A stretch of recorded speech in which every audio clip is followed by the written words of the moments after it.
I was raised a practicing Muslim and remained one for almost half my life. I attended madrasas, that is Islamic schools, and memorized large parts of the Quran. As a child, I lived in Mecca for a time and frequently visited the Grand Mosque. As a teenager, I sympathized with the Muslim Brotherhood.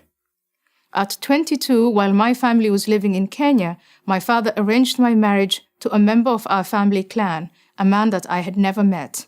I ran away, made my way to Holland, studied there, and eventually was elected a member of the Dutch Parliament.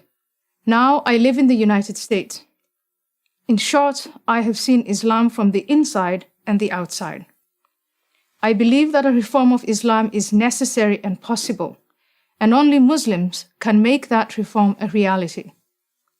But we in the West cannot remain on the sidelines as though the outcome of this struggle has nothing to do with us. If the jihadists win and the hope for a reformed Islam dies, the rest of the world will pay a terrible price.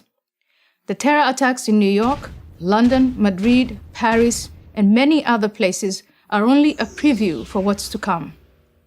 For this reason, I believe that it's foolish to insist, as Western leaders habitually do, that the violent acts committed in the name of Islam can somehow be divorced from the religion itself. For more than a decade, my message has been simple. Islam is not a religion of peace. When I assert this, I do not mean that Islamic belief makes all Muslims violent. This is manifestly not the case. There are many millions of peaceful Muslims in the world. What I do say is that the call to violence and the justification for it are explicitly stated in the sacred texts of Islam. Moreover, this theologically sanctioned violence is there to be activated by any number of offenses, including, but not limited to, adultery, blasphemy, homosexuality, and apostasy, that is, to leave Islam. Those who tolerate this intolerance do so at their peril. As someone who has known what it is to live without freedom, I watch in amazement as those who call themselves liberals and progressives, people who claim to believe so fervently in individual liberty and minority rights, make common cause with the forces in the world that manifestly pose the greatest threat to that very freedom and those very minorities.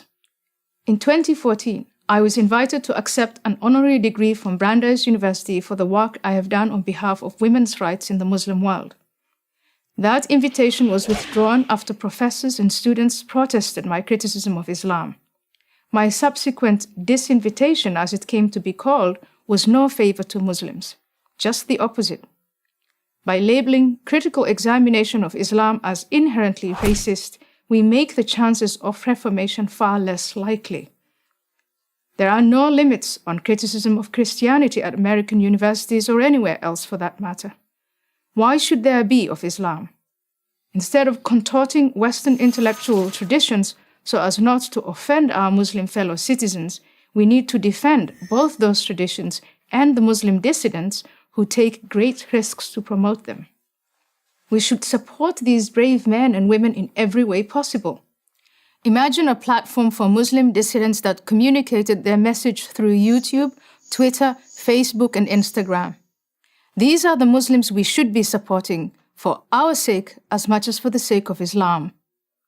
In the Cold War, the West celebrated dissidents such as Alexander Solzhenitsyn, Andrei Sakharov, and Václav Havel, who had the courage to challenge the Soviet system from within.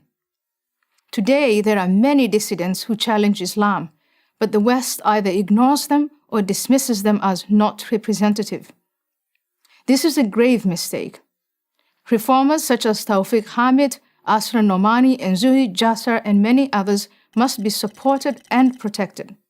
They should be as well known as Solzhenitsyn, Sakharov, and Havel were in the 1980s. If we do in fact support political, social, and religious freedom, then we cannot in good conscience give Islam a free pass on the grounds of multicultural sensitivity. We need to say to Muslims living in the West, if you want to live in our societies, to share in the material benefits, then you need to accept that our freedoms are not optional. Islam is at a crossroads of reformation or self-destruction. But so is the West. I'm Ayan Hirsi Ali of Harvard University for Prager University.